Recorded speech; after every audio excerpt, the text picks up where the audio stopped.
Actually, he gave me a microphone. Before I begin, I'd like to thank Pat and Ed Wakeham for putting together such a wonderful evening. Let's hear it for Pat.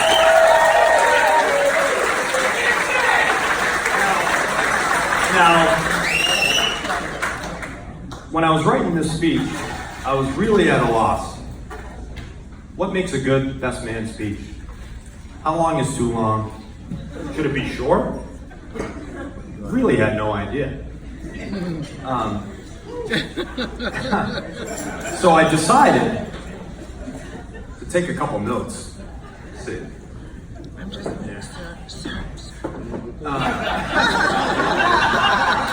Oh, that's the wrong one.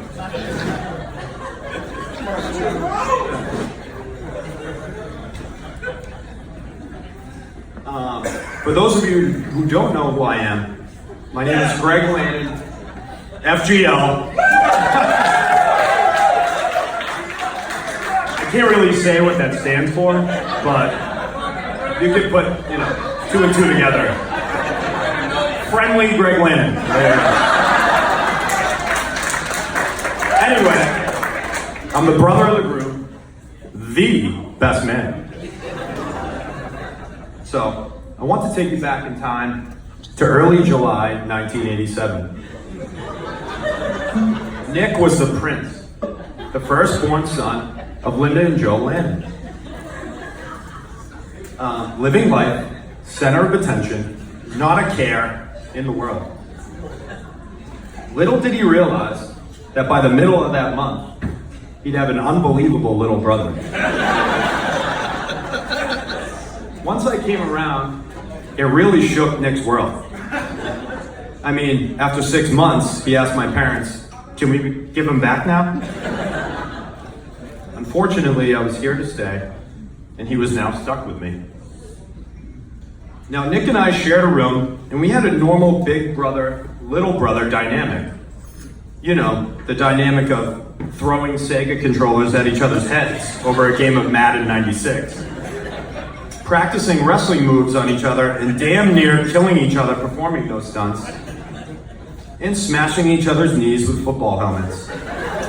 Steve Dunn, that really happened, didn't it?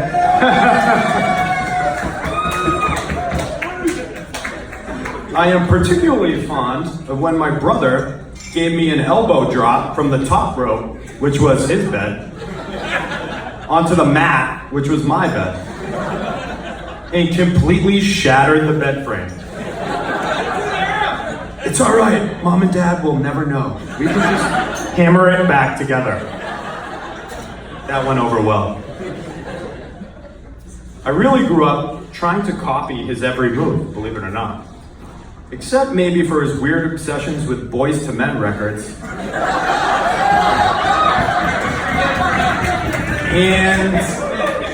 And Jennifer Love Hewitt from Party of Five. Well, I still know pretty much every line to End of the Road, thanks to you, Nick. Eventually, Nick moved on to BC. Where's the BC table at? You know how you found out somebody went to BC? They tell you.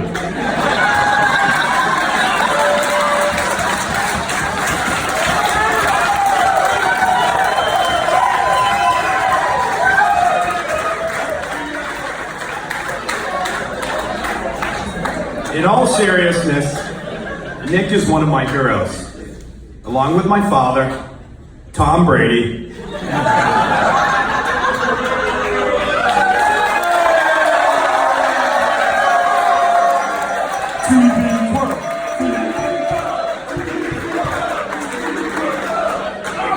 I have one more hero, the immortal Hulk Hogan.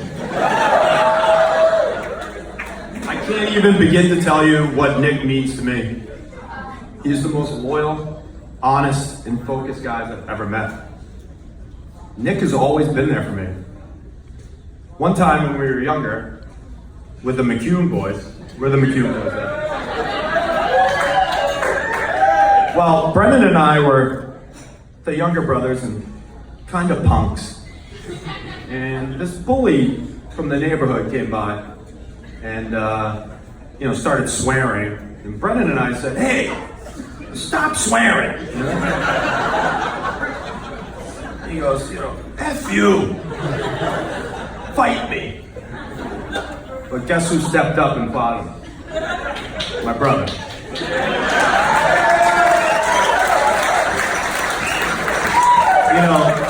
You may not remember this story, but I remember going in to the house and saying to my dad, "Dad, I'll remember this story for this day for the rest of my life." Nick stepped up for me that day. He didn't win, but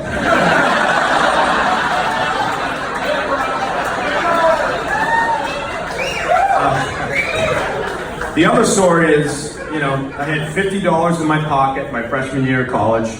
I decided to go to the Hobart Hoedown in UMass. Where are my UMass people? Yeah, with great times there. I don't really remember much, but anyway, I get there, literally $50 in my pocket, I think. Just enough for gas and beers. And I get there and I park at Hobart. And then I hear, "Landon, your car's being towed." I go, "Oh, Jesus." So I saw my car going down the street, and I'm chasing the tow truck. "I'll give you $50 if you just let it go." That didn't happen. But then I heard from Brendan McHugh, one of my best friends, "Hey, Landon, I think your brother's up here. He might be able to help you." So I called Nick and said, "Nick, you're at UMass? I got a little problem." He's like, "Yeah, what happened?" "Well, my car got towed and I have no money." But sure enough, Nick was there with a credit card ready to pay for me. Just still owe him for that. So even though Nick and I shared a room, he never ever talked about relationships with me, like ever. I knew something was up when Nick told me, "Hey, I started going on a few dates with this girl. I like her a lot." That's when I perked up. I said, "Is this my brother talking to me?" The girl he was referring to was Chelsea. By the way, Chelsea, you look stunning tonight.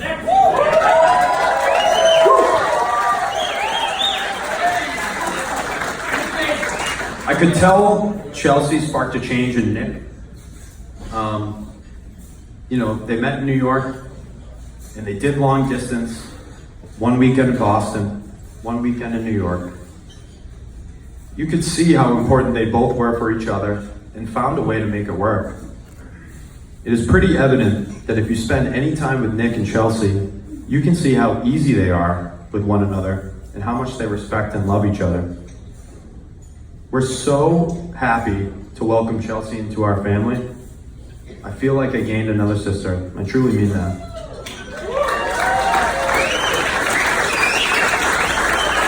And Chelsea, to welcome you into the family, I'd like to pass on to you one of Nick's most prized possessions. Hold on. It's his championship belt.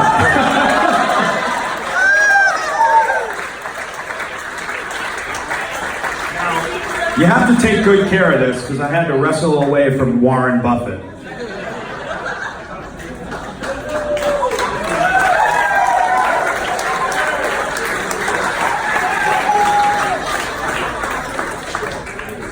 Chelsea, you're the real champ. You got to deal with the Lannons for the rest of your life. God bless you. Now, everyone, raise your glasses and wish Chelsea and Nick health, wealth, and happiness in the time to enjoy them. Cheers. Love you both. Let's party.